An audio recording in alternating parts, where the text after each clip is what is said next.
La idea de encontrar un atajo para viajar a través del espacio y el tiempo ha cautivado la imaginación de la humanidad desde hace mucho tiempo. Usando ecuaciones de Albert Einstein, se ha postulado la existencia de estos atajos a través del universo, para que en vez de tener que recorrer miles de años luz para llegar del punto A al punto B, podamos doblar el espacio-tiempo para crear un túnel y acortar el viaje. A estos hipotéticos atajos les han puesto distintos nombres a lo largo de la historia.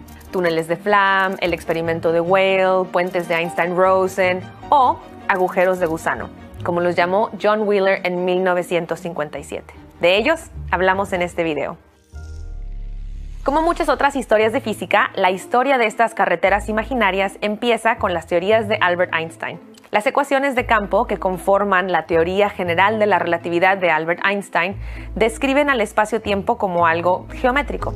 Imagínatelo como una malla que se curva dependiendo de los objetos y las fuerzas que actúan sobre ella. Usando estas ecuaciones, distintas personas se dieron cuenta de que, en teoría, la malla se podría manipular para crear túneles en el espacio-tiempo. Pero las teorías permanecieron más o menos desconocidas hasta que en 1936 el propio Einstein volvió a explorar sus ecuaciones con el físico Nathan Rosen. Se dieron cuenta que si tuviéramos una fuerza lo suficientemente grande para distorsionar la malla y doblarla, en teoría podríamos achicar la distancia entre dos puntos. Y si en cada punto tenemos un agujero y los unimos, podríamos crear un túnel a través del espacio-tiempo. Estos son los llamados puentes de Einstein-Rosen o agujeros de gusano. Son áreas hipotéticas de espacio-tiempo distorsionados por una gran cantidad de energía, conectados por dos agujeros. Más tarde, en 1957, el científico John Wheeler se propuso también explicar este fenómeno astrofísico. Lo hizo con el ejemplo de una hormiga y una manzana. Para una hormiga, esta manzana es todo su universo. Y si quiere llegar de un lado al otro, puede caminar por toda la circunferencia o usar un atajo creado por un agujero de gusano. En 1962, el mismo Wheeler y su estudiante Robert Fuller retomaron las ecuaciones de los puentes de Einstein-Rosen y se dieron cuenta que, al contrario de lo que se creía antes, estas conexiones entre dos agujeros serían muy volátiles. Nacerían y morirían tan rápido que sería imposible que algo pudiera usarlos como túnel. Ni la luz podría pasar tan rápido.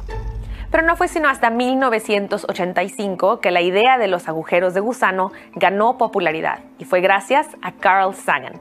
El reconocido científico y comunicador estaba a punto de terminar su novela de ciencia ficción, Contacto, y quería corroborar si era teoréticamente posible que el viaje interestelar de 26 años luz que debía ser la protagonista podría hacerse en pocos segundos. Así que consultó con su amigo, el físico teórico Kip Thorne. Para Thorne, la historia tenía un problema. Si la protagonista viajaba a través de un agujero negro, como proponía Sagan, nunca saldría con vida. Así que le sugirió que la mandara por un agujero de gusano. Pero en ese entonces se creía que los agujeros de gusano serían imposibles de transitar. Pero Thorne, en vez de rendirse, regresó a las ecuaciones de Ludwig Flam y Einstein y Rosen para tratar de descubrir qué hacía falta para estabilizar estas conexiones en el espacio-tiempo.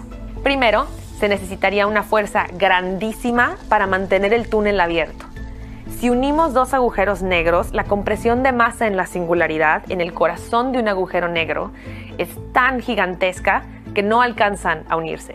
Y segundo, si los agujeros negros se tragan todo, hasta la luz, necesitaríamos que exista un opuesto, un agujero blanco, que todo lo escupa del otro lado. Y estos dos extremos tendrían que estar unidos por un puente de Einstein-Rosen, con algo lo suficientemente fuerte para mantenerlo abierto. ¿Pero qué es ese algo? La respuesta, otra vez, la tiene Albert Einstein. La ecuación más famosa de Einstein, que a lo mejor ya te has topado, nos dice que la energía y la materia están íntimamente relacionadas. La masa puede convertirse en energía y viceversa. Las cosas con más masa se atraen entre sí por las propiedades del espacio-tiempo.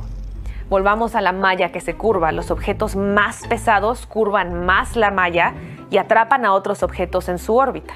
Pero ¿qué pasa si queremos el efecto opuesto para crear ese agujero blanco? Si queremos lograr que las cosas se repelan, como si fueran dos imanes. El ingrediente secreto es lo que Thorne llamó materia exótica.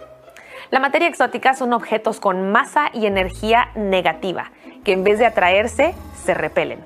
Matemáticamente, si llegamos a tener algo con energía negativa, lo podemos convertir en masa negativa para crear un agujero blanco y para mantener el túnel de un agujero de gusano abierto.